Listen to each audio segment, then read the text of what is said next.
बिस्मिल्लाहिर्रहमानिर्रहीम। अस्सलाम वालेकुम। कैसे हैं आप खलील साहब? खैरियत से हैं आप? ठीक साहब है? अल्हम्दुलिल्लाह। वालेकुम अस्सलाम। खलील नजमी। जी, खलील नजमी। वैसे आप मिर्जा भी हैं और बेग भी हैं, ये सही है क्या? जी, बिल्कुल तो, ऐसे ही। तो फिर ये आप मिर्जा और बेग के बजाय नजमी क्यों लिखते हैं? नजमी तो बड़ा निस्वानी सा नाम है। नजमी किसी किसी ज़माने में नजमी, फर्रुख, हाँ यास्मीन इस तरह के नाम जो थे हाँ। वो बहुत पॉपुलर नेम्स थे। मतलब रेडियो के ड्रामों में और जो रोमांटिक नॉवेल्स वगैरह आते थे और उसमें। न्यूट्रल थे। और हाँ, मतलब न्यूट्रल थे। तो खैर बहरहाल मेरा जो नाम नजमी है वो मेरे मामूओं में से किसी ने रखा था। जी जी। दो मामू हैं मेरे। तो बस फिर ये कि एक समझिए कि एक बहुत बड़ा हिस्सा मुझे नजमी के नाम से जानता है। जी। और जो मेरे तालीमी इदारों में जो मेरे साथी रहे हैं वो मुझे मिर्ज़ा खलील बेग के नाम से जानते हैं।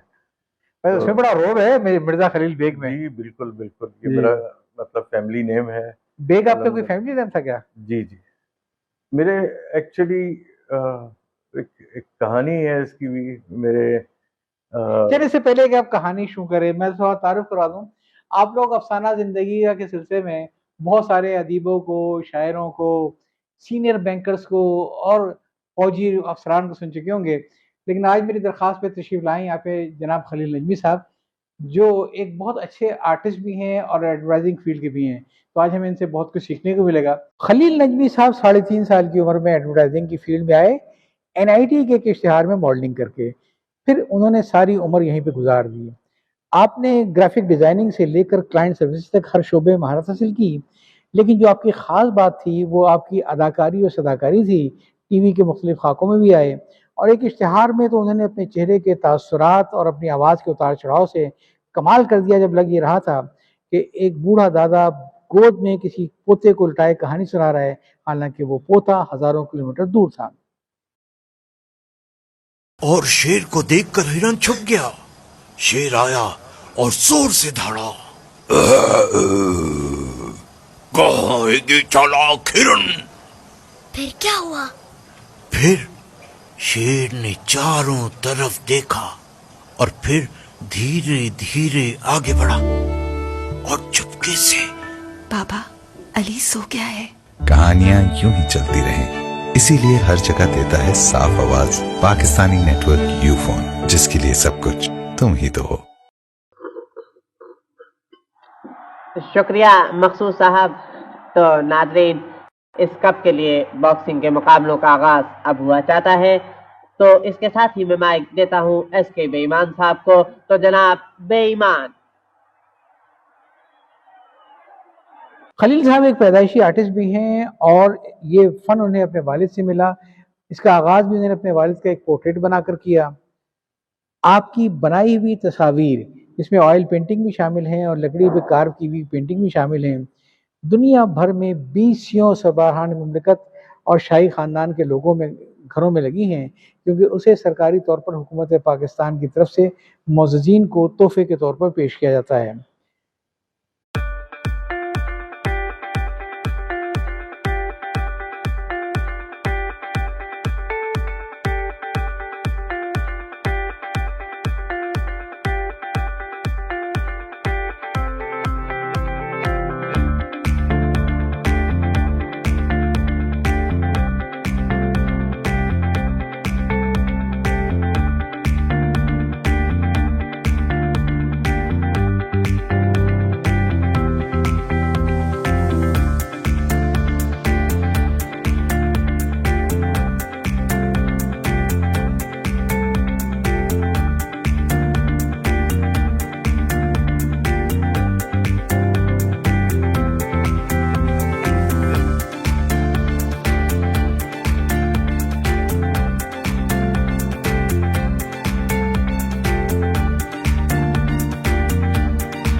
खलील साहब के फ़न की पूरी दुनिया में तारीफ़ होती है। इनकी एक रुख और भी है कि इनको इश्तिहारी दुनिया में एस एच हाशमी और जावेद जब्बार जैसे उस्ताद मिले, जिससे उन्होंने ये सीखा कि इश्तिहारी दुनिया से पैसा कमाने का नाम नहीं है। तो पहला तो मैंने आते ही एतराज़ इन पे किया कि जब आप मिर्ज़ा खलील बेग हैं, तो नजमी क्यों है? नजमी तो निस्वानी नाम है। हालाँकि मुझे याद ही आया कि मैं तो खुद भी तस्नीम हूँ और तस्नीम जी, जी। तो आप कोई ज़िक्र कर रहे थे खलील बेग का। जी हाँ, तो वो दरअसल मेरे वालिद जो हैं वो सैयद फैमिली से उनका ताल्लुक़, मगर मेरे जितने चचा हैं वो सैयद अशफाक हुसैन, सैयद अमीर हुसैन, और मेरे वालिद भी नेवी, रॉयल नेवी उन्होंने जॉइन की थी। जी, जी। तो उस ज़माने में अंग्रेज़ जो हैं वो सैयदों को मुलाज़मत नहीं दिया करते थे फ़ौज में, अच्छा, क्योंकि वो रेशमी मुख्ता हुआ था सैयद अहमद शहीद साहब का ज़माना, जी, जी, रेशमी रुमाल जी, तहरीक जी, का, जी, तो सारे मशकूक हो गए, सारे एब्सोल्युटली सैयद नहीं, मशकूक हो वो गए थे। फॉलोइंग थी ना उनकी, जी, जी, उनकी जी। फॉलोइंग थी, सैयदों की जी, इज़्ज़त बिल्कुल, की जाती बिल्कुल। थी, जी, जी। फॉलोइंग होती थी, तो उनको ज़रा वो एतराज़ करते थे इससे। तो जैसे आज कोई जाए उनके पास नौकरी लेने के लिए कि मेरा हाँ। नाम उसामा बिन लादेन है, तो शायद वो ना दें। जी, बिल्कुल, बिल्कुल, बिल्कुल। तो बहरहाल वालिद ने फिर ये हमारी फैमिली में खिताब था बेग का मुग़लों से, और क्योंकि वो कमानदार जो हैं वो बेग कहलाते थे, और मुग़लों की फ़ौज में सर्व किया था हमारे आबा-ओ-अजदाद ने, हुँ। तो जिसके नतीजे में कुछ मतलब ज़मीनें भी ली थी, उन्हें जागीरें मिली थी, कई गाँव थे। तो बहरहाल मेरे वालिद के ज़माने तक तो सिर्फ़ एक ही गाँव रह गया था। मगर ये कि उन्होंने फिर मिर्ज़ा खलील बेग नाम इख्तियार किया रॉयल नेवी में भर्ती होने के लिए। अच्छा, ये बड़ी मज़े की बात है कि ये तो ऐसे बहुत सारे वाक़यात मैंने सुने हैं जी हाँ। कि पाकिस्तान बनने का बड़ा एहसान उन पे ये हुआ कि वहाँ जो कुछ भी थे, यहाँ आके सैयद हो गए, सिद्दीकी हो गए, फारूकी हो गए, जी हाँ। लेकिन आपकी फैमिली वो है जिसने सैयद के नाम को तर्क किया। जी, तर्क किया यूँ कि वो हालाँकि सैयद थे, रिकॉर्ड जी हाँ, हालाँकि हालाँकि सैयद थे, हैं मतलब थोड़ा-सा मगर बैलेंस आउट कर दिया। उतने हाँ, बहुत सारे सैयद जो कि नहीं थे, पाकिस्तान बनने के बाद सैयद हो गए, हाँ।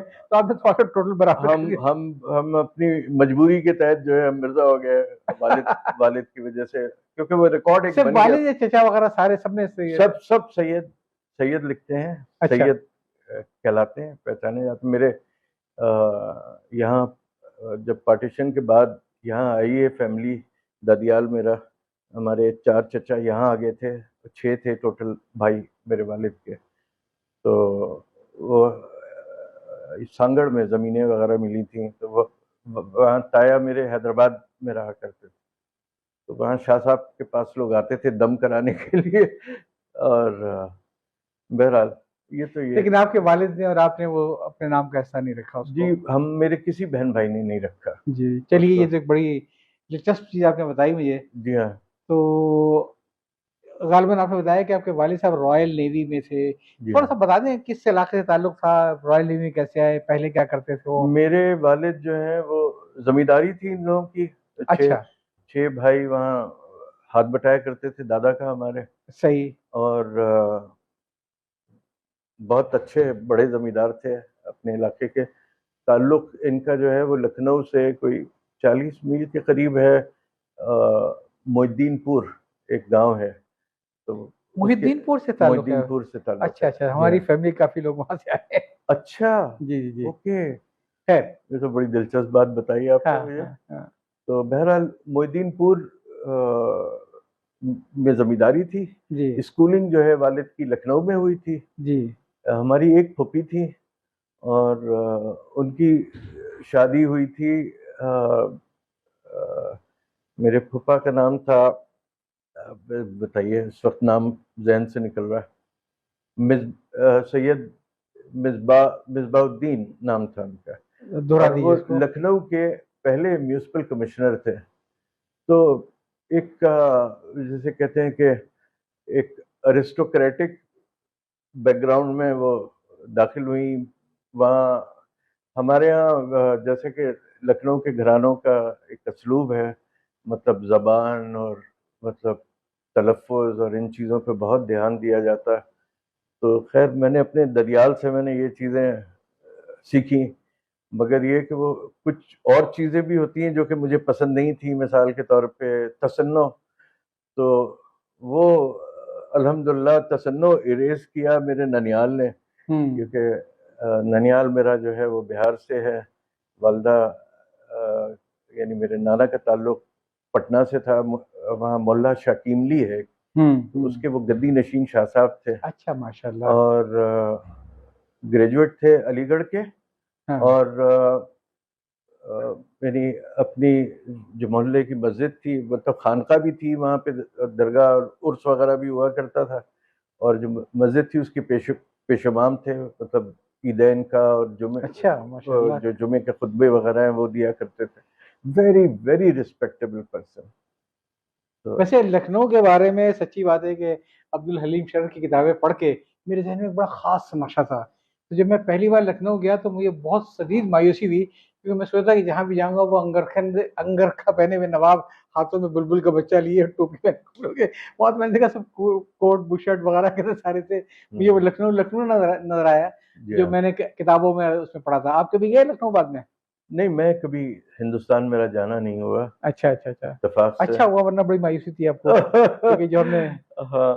तो चलें थोड़ा-सा आगे बढ़ते हैं। तो आपके वालिद का ख़ानदान ताल्लुक जो था वो एक ज़मींदारा ख़ानदान से था और मुग़लों के ज़माने से जी हाँ। ज़मीनें थी, और जो आपके बुज़ुर्ग जो थे वो सिर्फ़ ज़मीनों को कम करते आए, करते एक। जी, वो जो कमज़ोरियाँ थीं उस ज़माने में, जी, जी। जो ज़मींदार घरानों में जो कमज़ोरियाँ थीं, उसकी वजह से मेंटेन नहीं अब कर ज़ाहिर पाए। है वो कमज़ोरियाँ ना मैं पूछना चाहूँगा ना आप बताना चाहेंगे, तो हम आगे जी, बढ़कर जी, थोड़ा-सा जी, बिल्कुल, बिल्कुल। आपकी जो ननिहाल भी क्या लखनऊ की थी या कहीं और से? ननिहाल पटना से, पटना, बिहार। बिहार, जी हाँ। अच्छा जी, बड़ा इंटरेस्टिंग कॉम्बिनेशन है बिहार और यूपी का। हाँ, मेरी दादी और मेरी नानी कज़िन्स थीं, अच्छा, अच्छा, अच्छा, अच्छा, तो अच्छा। ये वजह बनी वालिदैन की आपस में शादी की। और बहुत अप्पा लखनऊ के, अम्मी बिहार की, बनती थी दोनों में? बेइंतहा बेइंतहा मोहब्बत थी। अच्छा, कोई इसमें वो नहीं था? मैंने मतलब अपनी ज़िंदगी में मैंने ऐसी हम-आहंगी जो है कपल्स में देखी नहीं मैंने। माशाअल्लाह। हाँ, और वो जो कहते हैं ना पीस अंडर द रूफ, जी, जी, जी, तो जी। वो मेरे वालिदैन का सबसे बड़ा हमारे लिए असासा था जो उन्होंने हमें दिया, जी, माशाअल्लाह। और बताया कि कैसे एक हम-आहंगी के साथ ज़िंदगी कैसे गुज़ारी जा सकती है। तो ये बताइए कि माशाअल्लाह आपके वालिद साहब मिर्ज़ा बेग भी थे, सैयद भी थे, आपकी वालिदा बिहार से थीं। अम्मी और अब्बा ने आपकी ज़िंदगी में क्या फ़र्क डाला?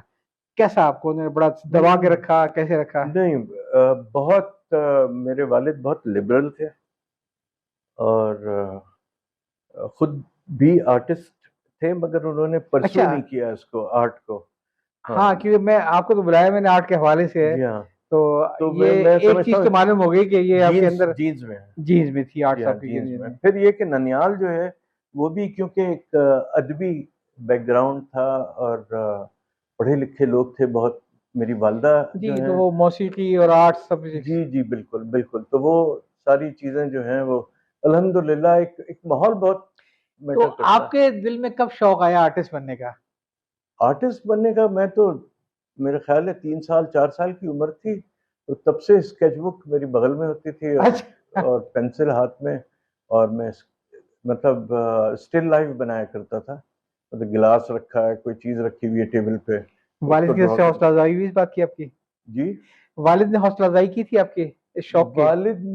वालिद क्योंकि मर्चेंट नेवी जॉइन कर ली थी नेवी के बाद, अच्छा, अच्छा, तो अच्छा। वालिद तो यानी ऐसा होता था कि साल में महीने 2 महीने के लिए आया करते थे हाँ। मेहमान तरीके से। तो वो तो फिर जब रिटायर हुए तो फिर हमारे साथ मुस्तकिल उनका साथ रहा। अच्छा, अच्छा, मगर अच्छा। ये कि हम जॉइंट फैमिली में रहते थे अपने मामू के साथ। अच्छा, मामू ने बहुत हौसला अफ़ज़ाई की। अच्छा, अगर देखा जाए तो मेरे शौक को नर्चर उन्होंने किया। अच्छा। जी हाँ, वो मतलब कदम-कदम पे हौसला अफ़ज़ाई करना, और एडवर्टाइज़िंग से उनका ताल्लुक था। जी। तो तो लेकिन जब आप 3 साल की उम्र से आप इस फ़ील्ड में आ गए थे, ये शौक था आपका, तो क्या तालीम भी आपने आर्ट्स के मैदान में हासिल की या कुछ और तब्दील कर दिया आपने? बस ये मेरी एक बदकिस्मती है, और कि मैं आर्ट को एकेडमिकली मैं उसको परसू नहीं कर पाया, और बस ये कि मैंने मतलब नॉर्मल जो तालीम होती है अपने स्कूल कॉलेज वगैरह ये मैंने मुकम्मल किया, और फिर नौकरी इख्तियार की ज़रूरत के तहत। और एडवर्टाइजिंग की फील्ड जो है वो, क्योंकि मामू का मेरे बिजनेस था और मैं क्रिएटिव था। तो आप काफी अरसे तक बचपन के बाद से आर्ट से आप कट ऑफ रहे? नहीं, आर्ट से कट ऑफ नहीं रहा मैं। हाँ, तालीम वगैरह। बचपन में नहीं कट ऑफ रहा। अपने स्कूल के ज़माने में मैं आर्ट करता था, और मेरे मामू मतलब मुझे आर्टिस्ट मटेरियल जो है वो फराहम किया करते थे। मेरे लिए क्रेयॉन्स आ रहे हैं, पेंसिल्स आ रही हैं और स्केच बुक्स आ रही हैं, ये सब मेरे मामू मुझे। तो क्या ख्वाब देखा था आपने आर्टिस्ट बनने का, या कुछ और ख्वाब देखे थे? जी बिल्कुल देखा था। अच्छा, ख्वाब बिल्कुल देखा था आपने? बिल्कुल देखा था। बल्कि मुझे बहुत अच्छी तरह से याद है कि मैंने जब कार्विंग शुरू की थी, वो भी इत्तेफाक से शुरू हुआ था कि मेरे हाथ एक ज़ख़ीरा लग गया था। जी, वो तो अभी हम बात करेंगे जी, इस पे अलग से। या। हाँ, तो उस ज़माने में मैं मतलब मेरा ख़्याल है कि शायद 12-13 साल की उम्र, 13 साल का होऊँगा मैं।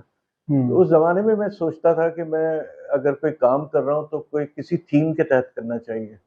तो उस ज़माने में सोचता था किसी थीम के तहत होना चाहिए। और फिर मैंने जो पुश कार्ट हॉकर्स हैं उनके फुटप्रिंट्स लेके और उसको लकड़ी पे कार्व किया, क्योंकि हमारे जो ये ठेला चलाने वाले लोग हैं गरीब गुरबा, इनके पाँव में बड़ी कहानियाँ होती हैं। अच्छा। लंबा सफ़र होता है, पैदल हाँ। चलते हैं, अक्सर मतलब ऐसा भी होता है कि एड़ियाँ फटी हुई होती हैं बेचारों की, और कभी किसी को पोलियो होता है, किसी का पाँव मुड़ा हुआ होता है, और वो ज़ाहिर है उसके पास और कुछ करने को है नहीं, तो वो ठेला जो है वो ढकेलता हुआ जा रहा है। तो मुझे इंस्पायर किया कि मैं इनके पाँव जो हैं उसको मैं प्रिज़र्व करूँ थ्रू कार्विंग। अच्छा। तो वो हमारे मोहल्ले से जब कोई गुज़रता था पुश कार्ट हॉकर आवाज़ लगाते हुए, तो मैं बाहर आ जाता था फ़ौरन, एक छोटी बाल्टी में पानी लेके उसके पाँव गीले करके और लकड़ी के तख्ते पे उसका प्रिंट लिया मैंने, फिर आउटलाइन करके और देख लेता था कि पाँव किस साख्त का है, तो फिर उसको मैं कार्व करता था, उसके अच्छा। इम्प्रेशन को। तो वो उसकी फिर मैंने सीरीज़ बनाई। अच्छा। तो ये कि एक एंटरप्रेन्योरियल जो स्किल्स की। अप्रोच है जी, जी, जी। अपने टैलेंट को लेके, तो वो उसकी जो सोच है वो दिमाग में शुरू से थी। अच्छा। मैं ये प्लान करता था कि मुझे जाना है, किस तरह से आगे बढ़ना है, क्या करना है, और फिर उसको जैसे कहते हैं महमेज मिली तो जब वो मैंने पाँव नौकरी। का जो आप लेते थे प्रिंट ठेले वालों का, तो उनके सिर्फ पैर की हिस्से की कार्विंग करते थे या पूरा पाँव बनाते थे? नहीं, सिर्फ मुजस्मे। Footprint, footprint. पाँव का जो अक्स होता था हाँ। उसको कार्व करता था मैं। अच्छा, एक बात तो बताएं। जैसे आप रेत में पाँव रख दें, हाँ, हाँ, हाँ। तो वो दबा हुआ होता है, मैं उभरा हुआ बनाता था जी। पाँव। एक बात तो बताएं जी, कि जब ठेले वालों के पाँवों को देखा करते थे तो आपके अंदर का आर्टिस्ट जाग जाता था कि जी, मुझे कुछ करना है, मुझे कुछ दिखाना है। जी। तो हसीनों नाज़मीनों के टांग के पैर आपने कभी देखे नहीं अरे देखे? मेरी फ़ेटिश है, मुझे खूबसूरत हाथ, खूबसूरत पैर मेरी कमज़ोरी है। अच्छा। हाँ, मेरी कमज़ोरी है। तो मतलब ख्वातीन के पाँव आपने बहुत देखे? हार्ट बीट तेज़ हो जाती है। खूबसूरत हाथ, खूबसूरत पैर देखता हूँ मैं, तो फिर अब मतलब ये कि नज़र झुका लेता हूँ मैं कि पाँव तो नज़र आता रहे हाँ, नज़र झुका के भी। हाँ, नहीं, नज़र झुका के नज़र हटा लेना कहिए कि हाँ। हटा लेता हूँ मैं कि मुनासिब नहीं है। अच्छा, एक बात तो बताएं, ये शौक तो जवानी में रहा होगा? जी हाँ, बिल्कुल। ख्वातीन के पाँव आपको बड़ा इंस्पायर करते थे, जी, बिल्कुल। आप देखा करते हाथ थे? और पैर, जी। खूबसूरत हाथ, खूबसूरत पैर। हाथ, लेकिन आप देखने के बाद दिल ही दिल में तारीफ करते थे या वो शेर भी पढ़ते थे कि आपके पाँव के नीचे मेरा दिल है, एक जरा आपको ज़हमत होगी? तो किसी खातून के पाँव को देख के आपने शेर पढ़ा नहीं, कभी? मेरा ये रहा शायद तरबियत थी कि मैं मतलब अंदर दिल में मैं माशाअल्लाह कहता था। अच्छा। हाँ, इवन कोई बहुत खूबसूरत चेहरा अगर मुझे नज़र आता था तो मैं मतलब एक नज़र पड़ गई, नज़र हटा के माशाअल्लाह ज़रूर कहता था। आपकी तरबियत बड़ी मौलवियाना माहौल में हुई कि अंदर के आर्टिस्ट को आपने खत्म कर दिया। नहीं, मौलवियाना नहीं, मैं ये समझता हूँ कि क्लैरिटी थी जी। कि आप पहली नजर जो आपकी पड़ती है वो पाक होती है, सही। दूसरी तीसरी जो है ना उसमें आपका जो है नफ्स शामिल हो जाता है। बस। तो ये बात। तो इस तरीके से आपने पाँव देखे, हाथ देखे, मतलब आई होप कि महावरतन ख्वातीन के हाथ आपको देखने को नहीं मिले, बल्कि आपने दूर से देखे। नहीं वैसे नहीं देखने को मिले, मगर ऐसे कहते हैं ना, सीखे हैं मैं रुखों के लिए हम मुसव्विरी। सवेरी तकरीब भर के अपना। तो वो एक शौक वो पामिस्ट्री का भी रहा मुझे। अच्छा अच्छा अच्छा हाँ, अच्छा अच्छा तो अच्छा। वो उसके लिए मुझे कहना नहीं पड़ता था, वो हसीना या खुद हाथ हाँ, ये पेश तो कर बस दिया करती थी। एक थोड़ा सा मालूम हो जाए कि भाई ये हम्म, आदमी पामिस्ट्री का शौक रखता है। जी हाँ, तो जी हाँ। इस हद तक तो हमने भी थोड़ा दिन में जवानी मैं में किया था मर्दों को ये। इतना शौक नहीं होता हाथ दिखाने का। नहीं नहीं, मर्दों को हाथ देखने का शौक होता है, जवानी आते ही मुझे भी शौक हुआ था। अच्छा। हाँ। Okay okay. केरू को पढ़ के और थोड़ी बहुत उल्टी सीधी जी जी, गपशप मार बिल्कुल के शौक। बिल्कुल, तुक्के मारने शुरू कर जी देते हैं जी जी मर्द आम तौर पर। जी। जी हाँ। तो आपने सिर्फ ख्वातीन के हाथ देखे या ख्वातीन को हाथ भी दिखाया आपने कभी? नहीं, मैं थोड़ा, मेरा एक एक मैं संजीदा सोच रही सही है। हमेशा। और जिंदगी में। खैर, ये तो एक हंसी मजाक था, मैंने कहा जाए बेतकल्फी के माहौल में हमारे जो साथी इंटरव्यू देख रहे हैं वो देखेंगे भी कैसे शौक होते हैं आर्टिस्टों के। जी हाँ, तो ये इसलिए मैंने बात पूछी थी आप सारी। और मुझे यकीन है कि आपके जो आपने पहले कहा कि आप सिर्फ पहली नजर के कायल थे जो कि पाक होती है, जी और हाँ, उसके बाद जो है फिर नजर में जी फिर नफ्स शामिल। नफ्स शामिल होता है, नजारे की शौक जी हाँ, ख्वाहिश शामिल होती है। बिल्कुल बिल्कुल तो बिल्कुल। आप चेहरे से नीचे नहीं उतरे और पाँव से ऊपर नहीं गए। बड़ी ऐसे बहुत खूब, आर्टिस्ट मैंने बहुत कम खूब, देखे बहुत हैं। खूब, बहुत ऐसे खूब। आर्टिस्ट मैंने कम देखे हैं। जी। आर्टिस्ट में कौन सा आर्टिस्ट आपको पसंद है जब आप मेच्योर हो गए अपनी फील्ड के अंदर? साथ का इंसान। साथ का साथ जी हाँ। मैं तो और बड़ा मलंग आदमी है। मलंग आदमी, मलंग आदमी है। मलंग आदमी, इसमें कोई शक नहीं। और मेरे तो मतलब रूहानी उस्ताद हैं, मतलब जी मैंने जी जी जी बहुत कुछ सीखा समझा उनसे। जी। और उनके इंटरव्यूज भी देखे, उनसे भी बहुत कुछ सीखने को मिला। और बहरहाल तो वो तो वाकई मतलब मैं समझता हूँ कि खत्ताती में एक मसव्वरी करते थे हर लिहाज से। जी बिल्कुल। और जो उनके अंदर का जो आर्टिस्ट था, आपको याद होगा जो हमारा ये एक बहुत मशहूर जो फ्रेयर हॉल की बिल्डिंग के अंदर जी जो उनकी जो पेंटिंग लगी है, जी हाँ। अब जिस तरीके से उन्होंने एक सिरे से शुरू की और दूसरी सिरे से जाके खत्म कर दी, और हर चीज अपनी जगह पर बराबर। ये देखिए, ये बड़ा कमाल था उनका, मतलब अगर देखा जाए ना तो ये इस तरह के जो फ्रेस्कोस जो बनते हैं, हम्म तो बनने से पहले आप पूरे को इन्विजन करते हैं, ठीक है। और उसके बाद जब आप एग्जीक्यूट करते हैं तो मतलब उसमें आपकी मास्टरी ये होती है कि वो जब किसी की नजर ऊपर उठे तो एक नजर में उसे होल नजर आए, मतलब किसी एक जगह नजर नहीं टिके उसकी, उसको होल पिक्चर नजर आए और उससे इंस्पायर, फिर वो सरकारामा के उसको तरीके से। पीसेस में देखना शुरू करता है। जी सही है। तो वो अटेंशन कैप्चर कर लेने की सलाहियत थी उनकी। और जो इस तरह के म्यूरल्स फ्रेस्कोस बनाए हैं उन्होंने, तो वो आप उसको देखेंगे तो आप पहले आपको उनके जैसे स्टेट बैंक में उनका एक म्यूरल लगा हुआ है, हम्म। जिसमें जो बहुत बड़े बड़े जो फलसफी और जो साइंटिस्ट हैं उनके साथ साथ कई साहब हैं, और उन्होंने उसको ड्रॉ किया हुआ है म्यूरल। तो जब आप उस म्यूरल को देखेंगे तो आप पहले होल म्यूरल को देखते हैं, हम्म। कैप्चर करता है वो आपके अटेंशन को। ये आपने बहुत दिलचस्प बात बताई है। जी हाँ। तो मैं तो मतलब मेरे लिए तो वो इतना ओवरवेलमिंग एक्सपीरियंस था जब मैंने उनका स्टेट बैंक में पहली दफ़ा म्यूरल देखा, तो मैंने जैसे एक लम्हे के लिए जैसे सांस रुक गई ये वाली कैफियत, ऐसे कैफियत हुई। और ये कैफियत जो है मुझे दूसरी दफ़ा ज़िंदगी में उस वक्त हुई जब मैंने ज़िंदगी में पहली दफ़ा झील सैफुल मलूक की खूबसूरती देखी। अच्छा। और मतलब लिटरली मेरी सांस रुक गई थी, देखकर रो गई थी। मशहूर हो जाना, मिसमराइज मसूद, होना बेशक बेशक बेशक। लेकिन एक बात मैं पूछूंगा आपसे कि क्या हमारे मुल्क में आर्टिस्टों की वाकई ऐसी कदर हुई है जैसे कि यहाँ पे किसी जमाने में बॉलीवुड के अदाकारों की और क्रिकेट के खिलाड़ियों की सी है? क्या लोगों ने उसको इस तरीके से लिया, कभी अपना हीरो समझा? देखिए, वो मुल्क जहाँ पे आबादी का जो बेशतर हिस्सा है उसका ताल्लुक दही इलाकों से है, और जो अ, मतलब उनका यूँ समझिए कि आर्ट, पेंटिंग, स्कल्पचर, एक तो वैसे भी मजहबी तौर पे मतलब लोग इस तरफ जाना नहीं चाहते, और आर्टिस्ट होना मतलब अगर आप बचपन से जैसे आर्टिस्ट हैं, तो जैसे मेरे बारे में जब मैं छोटा था तो लोग कहते थे कि ये आर्टिस्ट बनेगा, क्या करेगा ये, क्या करेगा? हाँ क्या करेगा ये।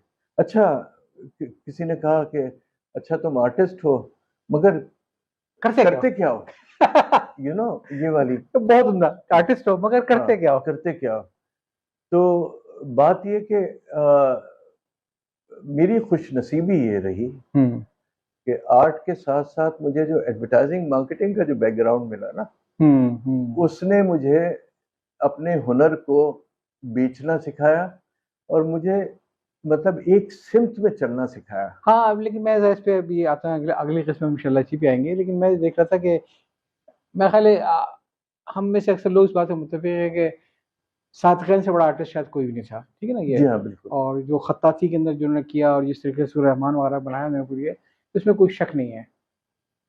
क्या आप यकीन करेंगे, मैंने कराची में फुटपाथ के ऊपर एक 5 रुपए की किताब खरीदी थी, जिसकी सादक़ीन साहब ने लिखा था कि इसकी खत्ताती मेरे हाथ की है, इस किताब की जिल्दबंदी मेरे हाथ की है, और छोटी पतली किताब थी ये।